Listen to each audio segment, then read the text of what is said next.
Hi! Welcome back to my vlog mga Jean Kalamansi. Good morning nga pala sa inyo mga ka-Jean Kalamansi.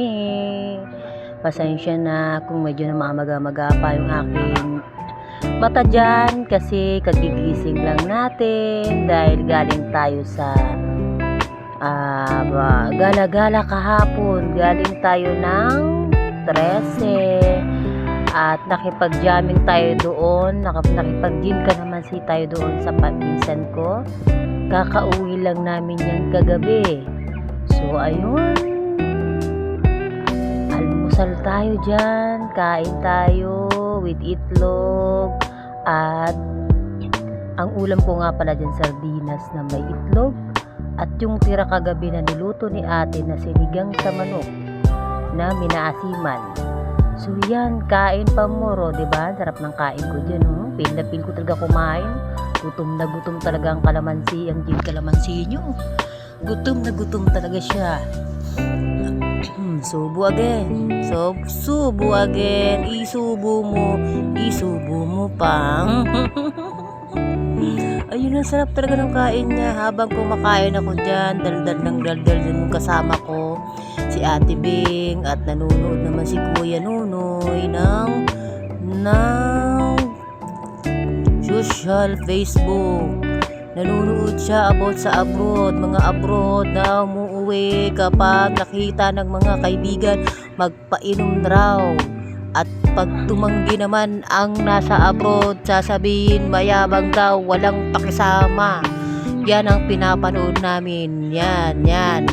So like me, galing abroad, pag uwi nga. Hindi lahat ng mga nag-a-abroad ay mga mapepera. Tandaan nyo yan, ha? Ang trabaho sa abroad ay katulad lang din ng trabaho dito sa Pinas. Ang pinagkaiba nga lang ay malaki ang sahod. Pero pag nasa abroad na, ang iniisip ay ang pamilya. May hirit na ganto, padala agad. May hirit na ganto, bigay agad. Ayun, pag uwi sa Pinas, kawawa ako. By the way, hindi nyo pala nakikilala si Jean Kalamansi. Si Jean Kalamansi ay isang single mom. Single mother at may 3 anak na bumubuhay sa 3 niyang anak ngayon. Yung 2 kong kasama dyan mamaya, ipapakita ko sila, si Ate Bing at Kuya Nunoy. Yan yung nag-aalaga ng mga anak ko. Kaya kakatuwa kasi merong nag-aalaga na ang puring sa kanila ay parang isang mga anak.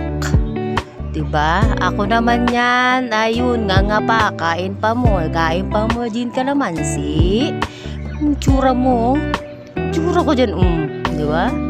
Pero in fairness, ang ganda-ganda ko dyan. Ang yabang ko, no? Talagang maganda naman talaga ang Jean Kalamansi nyo. Hawig na hawig ni Jean Bilog. Sabi nila, hawig ko daw si Jean Bilog.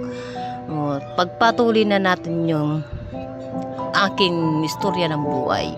Ngayon ay habang kumakain ako dyan, nag-iisip ako anong pwede kong pagkakitaan. Kasi ako'y nasa Pinas, hindi pwedeng tatambay-tambay ang mga single mom, lalo na may mga obligasyon ka sa buhay.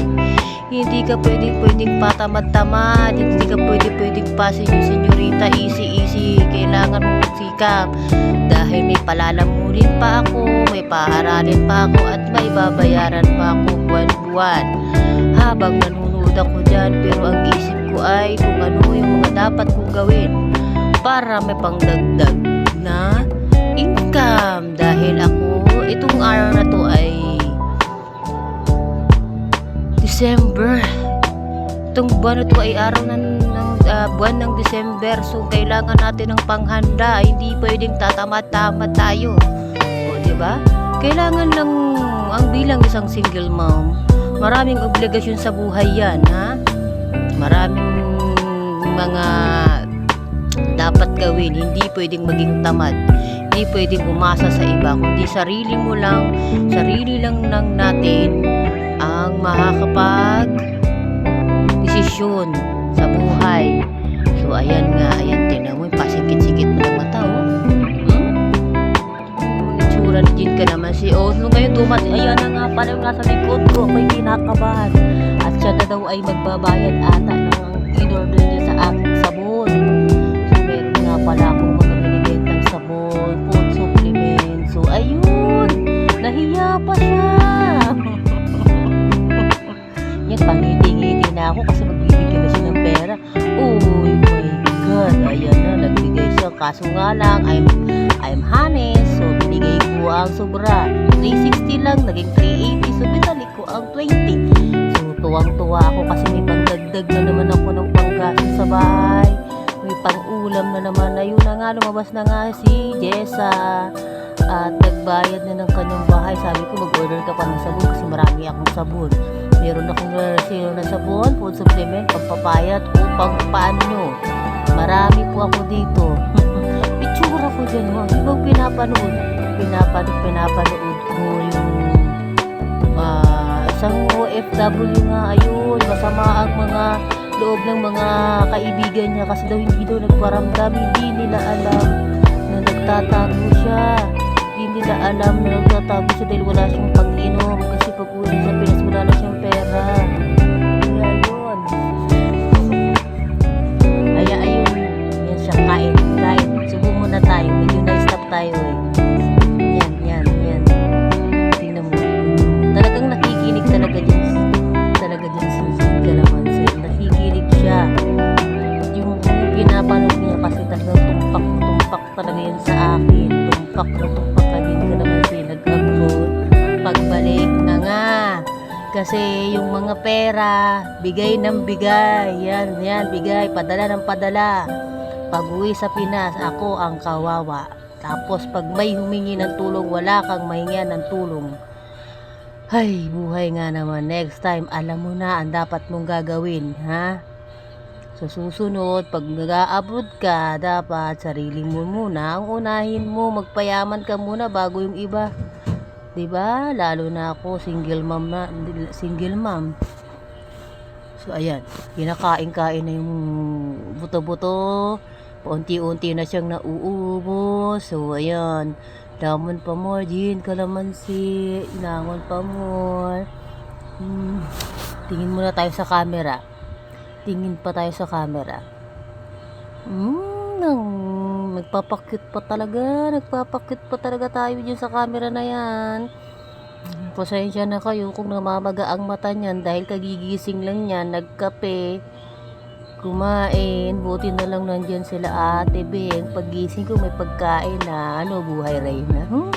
Ayun ba, hinamid pa. Ako naman talaga, naghinamid tayo dyan. Para kunwari, tayo no? So, higop tayo ng kape, coffee with black. So, ayun nga pala, tapos na ako kumain dyan. Mamaya, ako'y titingin na ng aking mga product at baka may mapagbintahan pa tayo na gustong bumili ng mga aking mga sabon. Sabon pangpaganda, food supplement na pangpaganda din. So, ayan na nga. Nagtinga-tinga pa ako dyan. Nagtinga-tinga pa ako dyan. So, easy muna. Tingin sa camera. Diba? Yan ang buhay ko ngayon. Dahil wala na ako sa abroad at sa Pinas, nag-iisip ako ano yung mga susunod na hakbang na pwede kong gawin upang merong pagkakakitaan. Tinga lang ng tinga ba, Ang lalim ng iniisip ko dyan.